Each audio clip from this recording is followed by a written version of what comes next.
Together, growing in faith, changing communities. Makadunyiswe uJesu Kristu. Thandwa zami namhlanje sikuba umndeni oyingcwele. Kunezinto ezimbalwa engizibuka ngizithande evangelini lanamuhla likaMateyu isahluko sesibili. Lithi izwi likaNkulunkulu zithe sezihambile izazi, yafika ingelosi kaNkulunkulu yazibonakalisa kuJosefa. Kodwa ngifisa mhlawumbe ukuba siqale eqaleni ukuthi lezazi eziphuma eMpumalanga ekuhambeni kwazo zike zaduka. Ekudukeni kwazo zangena emzini kaHerodi, ngoba zona ngokwazo bezizitshela ukuthi zizobheka zizofuna inkosi. Kodwa uma seyifikile ziyathola ukuthi inkosi uJesu ayikho lapho. Kodwa ke uHerodi ebese ethi kuzona, hambani niyofunela niyothi ningayithola inkosi ebese niyabuya nize mina nami ningazise ngihambe ngiyokhuleka. Kunento yokuqala ngifuna ukukhuluma ngayo. Yokuqala ngifuna ukukhuluma ngayo, ngifuna ukukhuluma ngokuthi uHerodi waze kanjani ngenkosi uJesu. uHerodi akavukanga ekuseni waphupha. uHerodi akabonanga mfanekiso. uHerodi waze ngenkosi uJesu ngoba izazi zadukela emzini wakhe. Kunento engifuna siye kuyona. Lento engifuna siye kuyona ukuthi uyazi kwesinye isikhathi kunezinto nezigameko ezenzakalayo empilweni yethu ezisilimazayo empilweni yethu ukube besiqaphelile bengeke zifike thina. Kunezinto thina esibe umsele sayidedela sayivulela ukuba zingene emndenini yethu. Angeke uzekeliso. Kunezindaba zasekhaya ezikhishwe thina ezamalunga alayikhaya sayokhuluma ngezinto ezenzeka la ekhaya nabantu bangaphandle, sahlanganyela nabantu bangaphandle sixabana singumndeni. Uzubona ukuthi sekonakele kakhulu size sihlangane nomngani wami sihlanganele ukuthi sishaye umfowethu noma udadewethu noma sishaye umzali wami. Yimina engisuse isitha singaphandle ngasingenisa phakathi kwekhaya lethu. Lento yokuqala engiyibukayo, uHerodi kaze azi waziswe ukuthi lezi insizwa zaphambuka zangena endaweni eRoma. Lento kumele siqaphele empilweni zethu. Kunezinto esizenzayo uma sijabule kakhulu. Sigcina sesikhuluma nezinto ezingenasidingo. Uma sidinwe kakhulu sigcina sesikhuluma uze weqise. Kodwa mhlawumbe uNkulunkulu into afisa ukusibonisa kuyona ukuthi asike siqaphele ukuthi esikukhulumayo lesikwenzayo ngelinye ilanga akulimazi yini umndeni wethu. Ngoba ithandwa zami ukuthi sixabene namhlanje akuyohlala kunjena. Awukwazi ukuhlukanisa abantu bandawonye sonke isikhathi. Ipointi yesibili engiyibuka ngithande. Zithi lezi insizwa seyifikile kuJosefa zibike indaba yokudideka kwabo. Yebo bakhothame enkosini uJesu. Ngiyacabanga ukuthi uma bexoxa uJosefa noMaria mabecabanga ukuthi uHerodi ufuna umntwana kungenzeka ukuba bayisaba.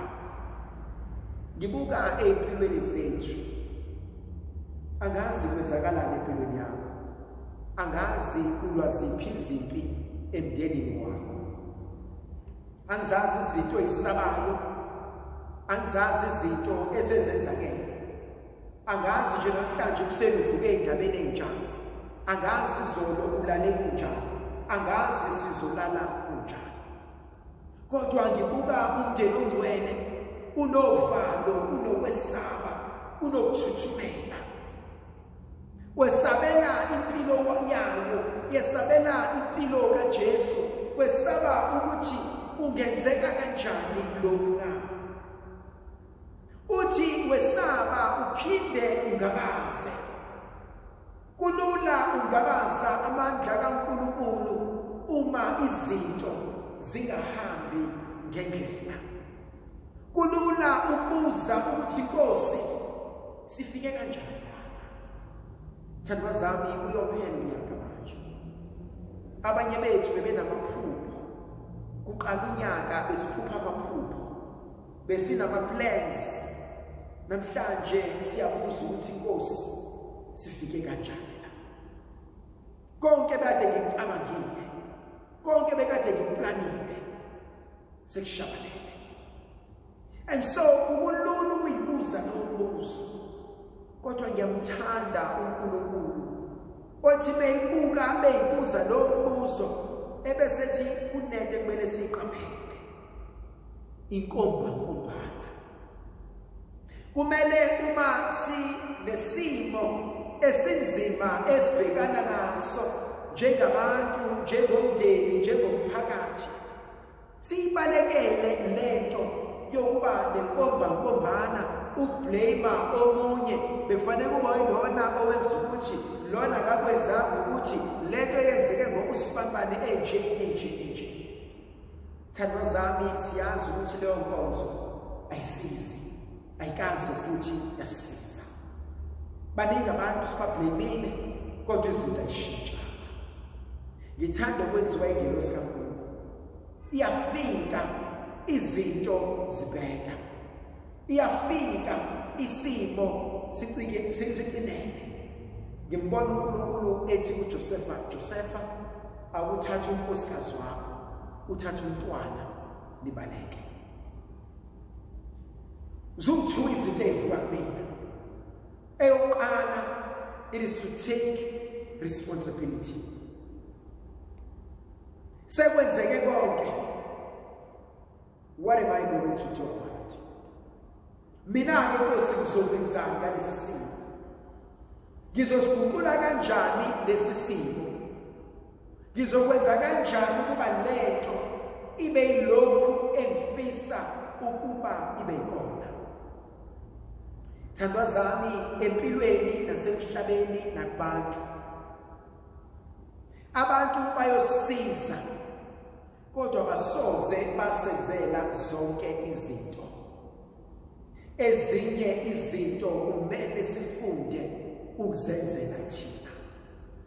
Amanye amanxeba kumele sifunde ukuba siwapholise thina uqobo lwethu. So ngiyamthanda uNkulunkulu uma ethi irresponsibility ngibeka kuwena Josefa njengomondli womndeni ongcwele.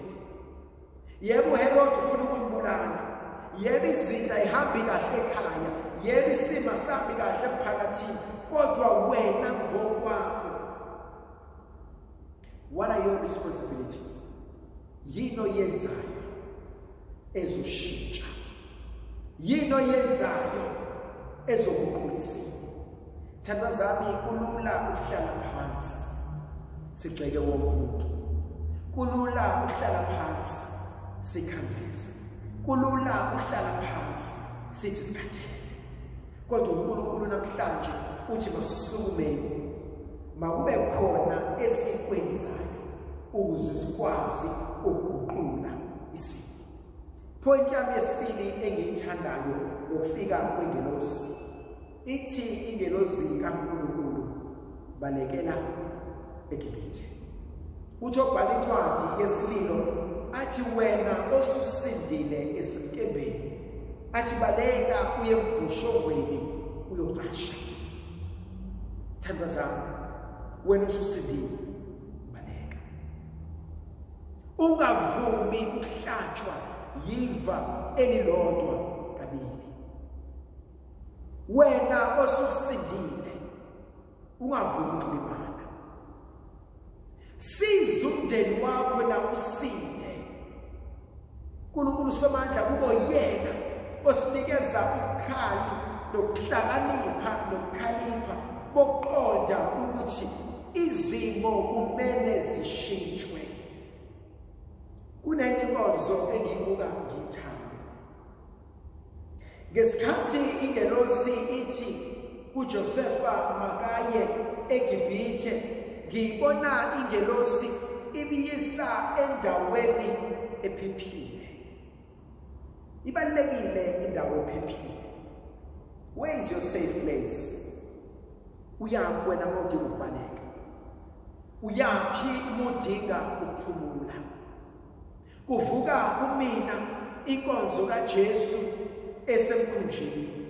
Lithi izwi likaNkulunkulu zayivuka ngapha nangapha ivuguvugu ababesaba abafundi bethi Nkosi nakho sifa kodwa ikuphi lalele. Sometimes uma sihlala enkosini athi hlalani kumina nami ngizohlala kuyena. Ziyovuka ivuguvugu eceleni, ziyovuka ivuguvugu emndenini, ziyovuka ivuguvugu emphakathini, kodwa bahlale enkosini uyovuka yena athulise imimoya. Ndlovukazi yezulu mayibe nathi isibusiso sizivikele isikhanyisele isicelo lamandla negrasi yaLikaNkulunkulu yena onguyise benendodana nomoya ogcwele.